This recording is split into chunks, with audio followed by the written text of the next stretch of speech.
Muli ako ay bumabati sa inyo ng isang mapagpalang gabi sa bawat isa. Narito po tayong muli para pag-aralan ang salita ng Diyos, pagbulay-bulayan ang salita ng Diyos. At ito po yung The Shepherd's Voice, ang tinig ng isang pastol na kung saan ay laging nagbabahagi sa atin ng salita ng Diyos upang sa gayon ay maranasan natin ang lakas ng spiritual. Gayon din naman ay ito yung ating pagkain sa araw-araw.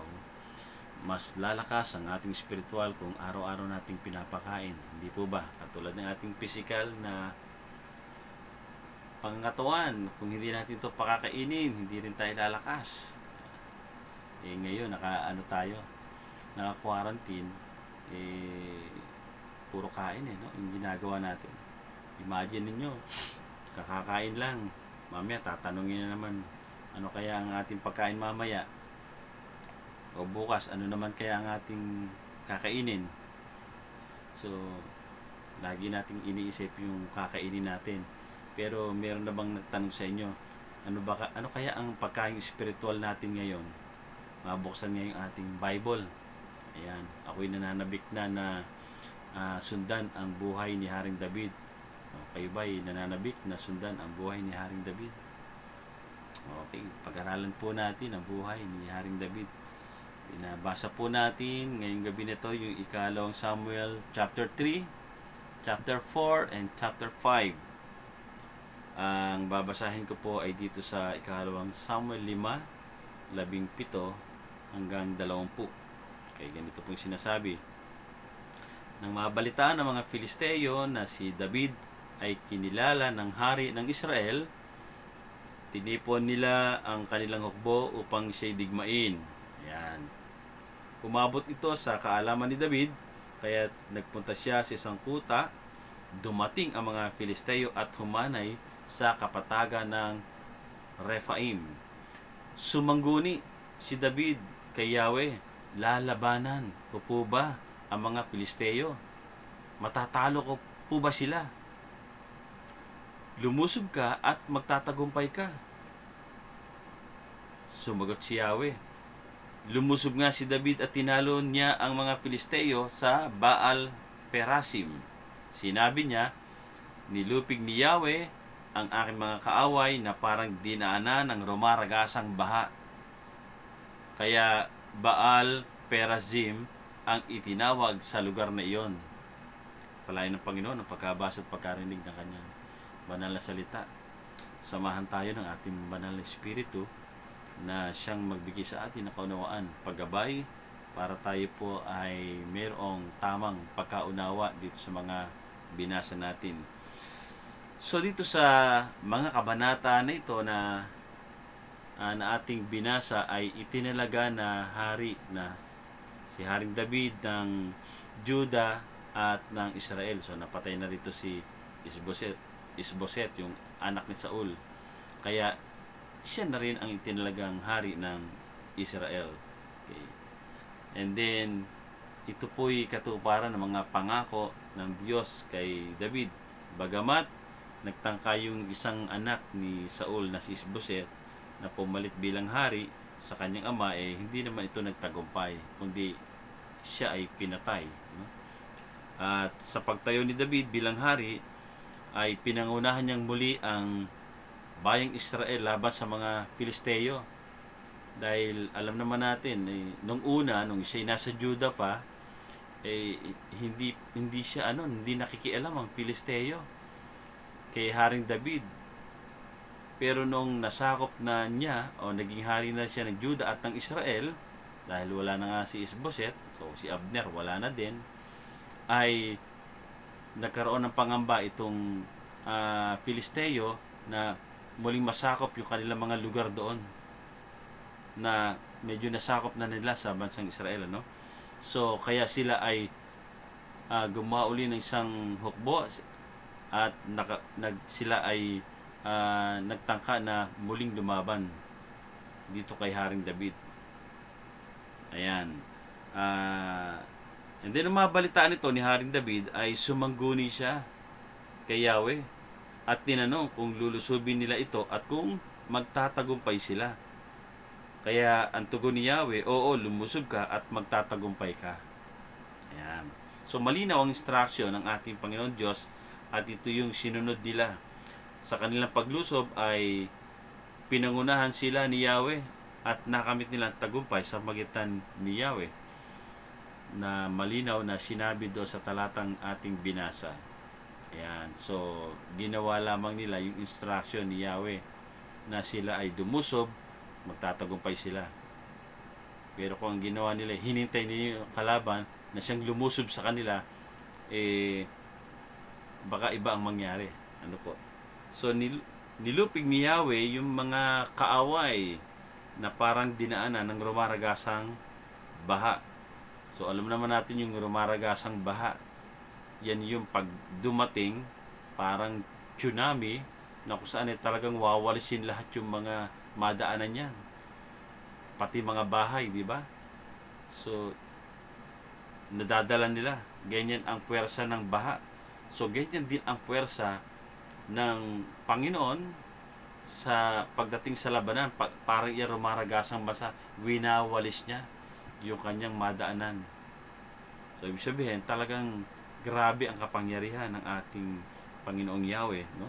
Talagang sa labanan ay dadalhin sila lahat sa kamatayan. So, ang tingnan natin dito ay isa pa ay yung paano makipaglaban si David sa pamamaraan ng Diyos. Ayan. So, una, yung ang tanungin ang Diyos kung lalaban siya o hindi. Di ba? So, hindi agad siya lumulusob sa labanan. Kilala naman natin si David, di po ba? Si David, simula pa nung nasa panahon siya ng paghahari ni Haring Saul, lahat ng klase ng pagsalakay, paglaban nila, ay nagwawagi sila. Ganon kagaling si David. Ganon siya katapang. Ganon siya katindi sa labanan. At talagang sa bawat laban niya ay tinitiyak niya na magtatagumpay sila. Pero kung mapapansin natin sa mga nabasa natin, ito ang ginagawa niya. Tinatanong niya ang Diyos kung lalaban siya o hindi. Luluso ba siya? Magtatagumpay ba sila? So ibig sabihin, hindi siya hahakbang, hindi siya susugod sa labanan nang hindi mo na siya sasangguni sa Panginoon, na hindi mo na siya magtatanong kay Yahweh. Napakahalaga sa buhay ni Haring David nang siya ay nagtatanong, sapagkat ayaw niya na manangan sa sarili niya. Oo, meron siyang kaya niyang pumatay ng oso, ng leyon, ng mga Pilisteo. Ang dami niyang pinatay. Di ba dami niyang pinatay ng Pilisteo? Makuha niya lamang yung pagiging manugang ng hari. Lahat ng labanan na yun. Pero sa pagkakataon nito ay meron siyang ginagawa na kung saan ay isang pamamaraan para masigurado ang kanilang tagumpay. Ang tanungin ang Diyos kung lalaban o hindi. Pag sinabi ng Panginoon, huwag mo labanan, hindi ka mananalo dyan, hayaan mo lang sila.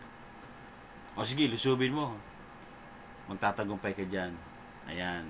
Pangalawa, maingat na pagsunod sa instruction ng Panginoon kung ano yung mga dapat gawin. Ayan. Okay. Kailangan niya marinig ang tinig ng Panginoon para sa malinaw na instruction. Ayan. Pag sinabi ng Panginoon, lusubin ninyo, magtatagumpay kayo, hindi niya pwedeng hintayin na yung mga Pilisteo ay lumusob sa kanila. Meron siyang pamamaraan eh. Kahit do sa pangalawang laban nila, yung sinundan nito, merong instruction din si Lord.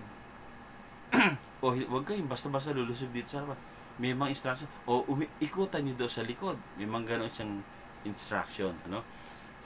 Kapag ka malinaw ang instruction kay Haring David at sinunod niya, yung katagumpayan ay nararanasan nila. Pangatlo, ang tagumpay ay nasa Diyos at hindi sa pagitan ng kanyang lakas.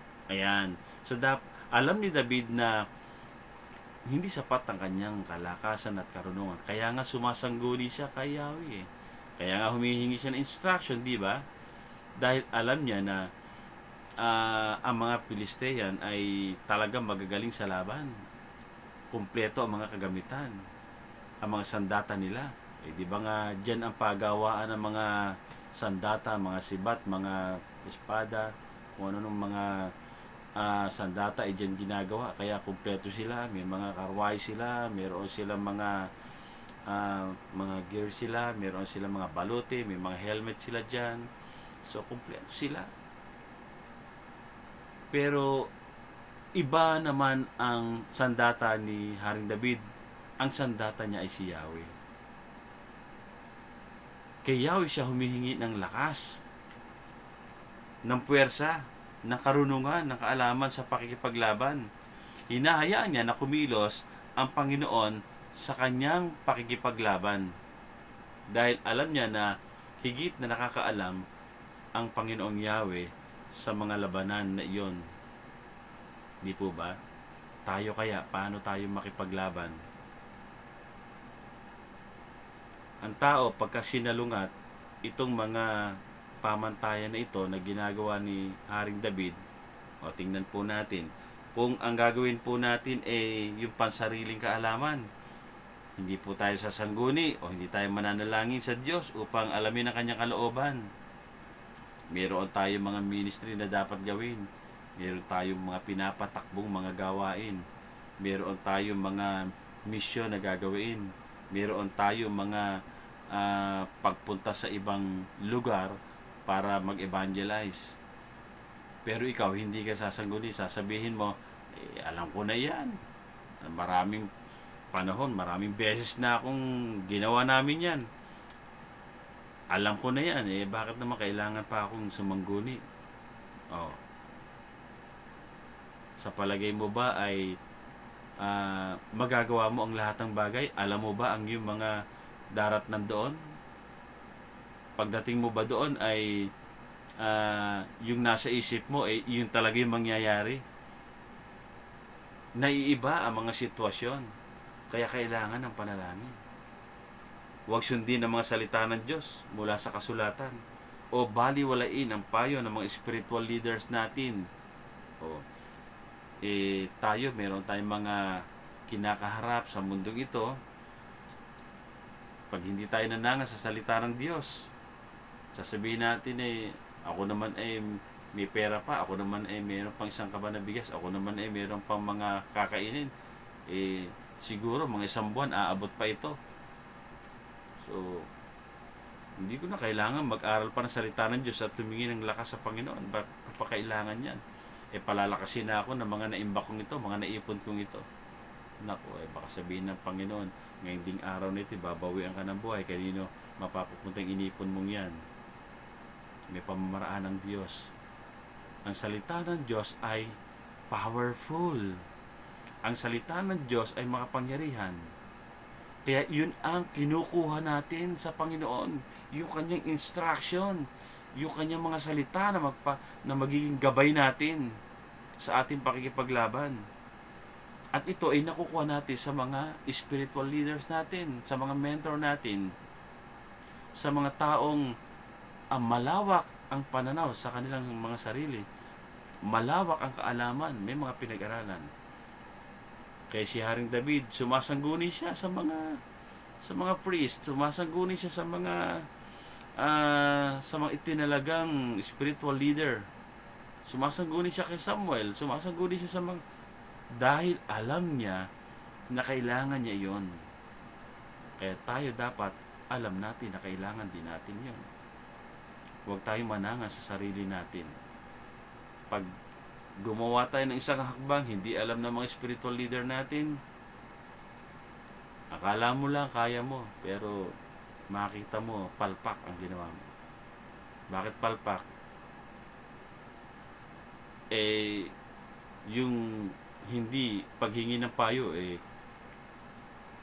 kapalpakan na yun yung pang gagawin mo, Pangatlo, tanggapin ang parangal sa nagawa natin at hindi magbigay ng glory kay God. Ayan. So tinatanggap natin parang ang galing-galing mo naman, pastor. Ang galing-galing mo naman, Brad. Ang galing-galing mo naman, sis. Talagang ginawa mo talaga yan. Tayo tanggap ng papuri. Ang dami na natin mga plaque of appreciation, mga recognition. Ang dami natin mga tinatanggap. Baka naman wala na matira yung papuri ng Diyos sa atin pagdating natin sa langit. So, habang tayo'y naandito pa sa lupa, ibigay natin lagi ang karangalan sa Diyos. Laging to God be the glory.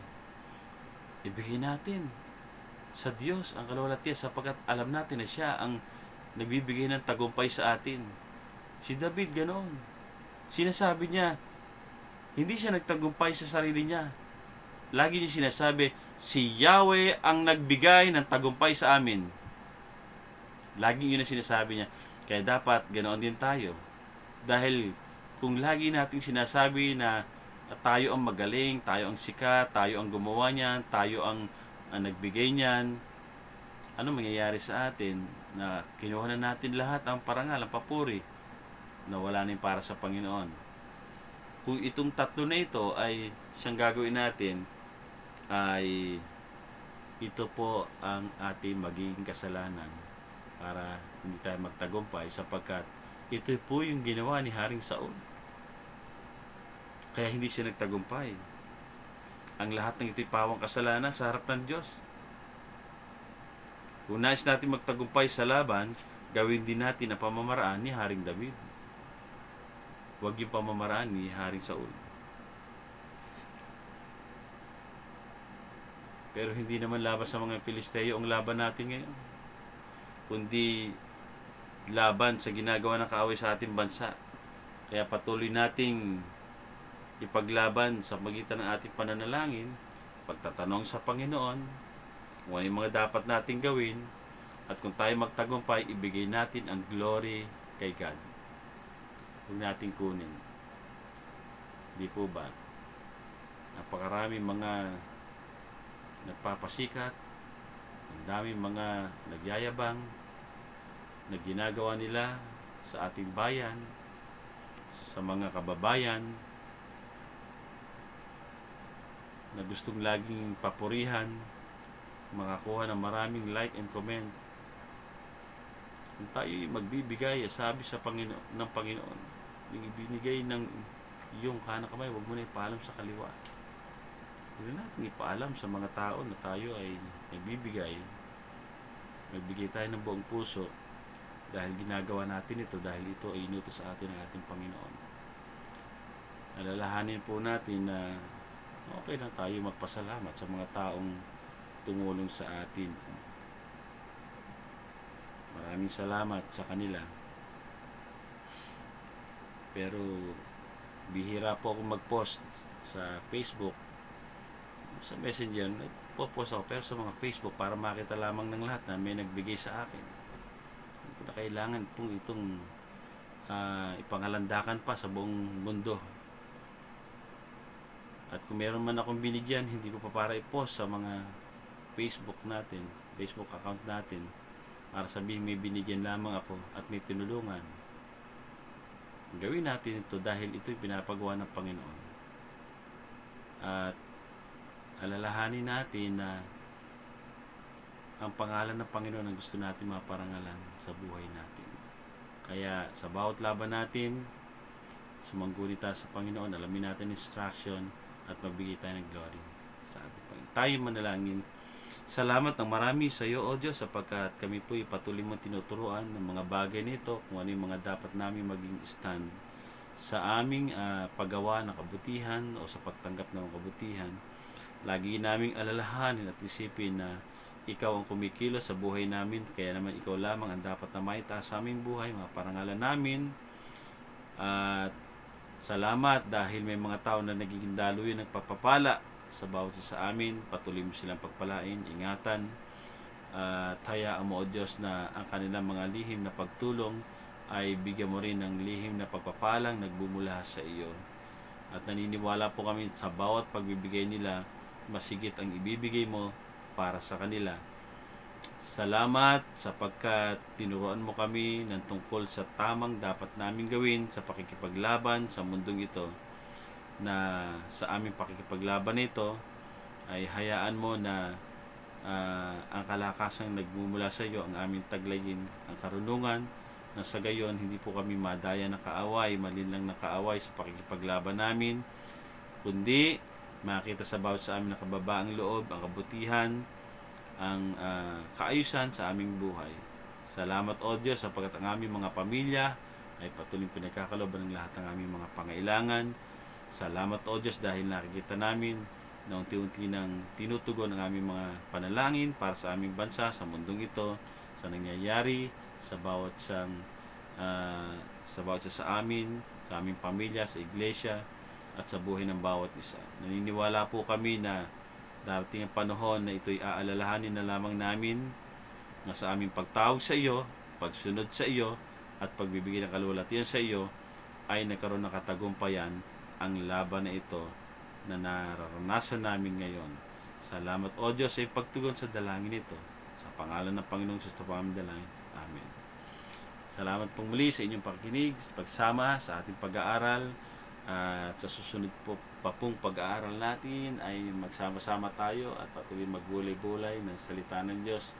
Naniniwala ako na marami pa tayong dapat matutunan. Muli, ito po si Pastor Israel Sarno ng The Shepherd's Voice mula sa CMJC Tom Lemery. Pagpalain po tayong lahat ng ating Panginoon. Ingatan, balutan ng kanyang banal na dugo. Sa Diyos ang papuri. To God be the glory.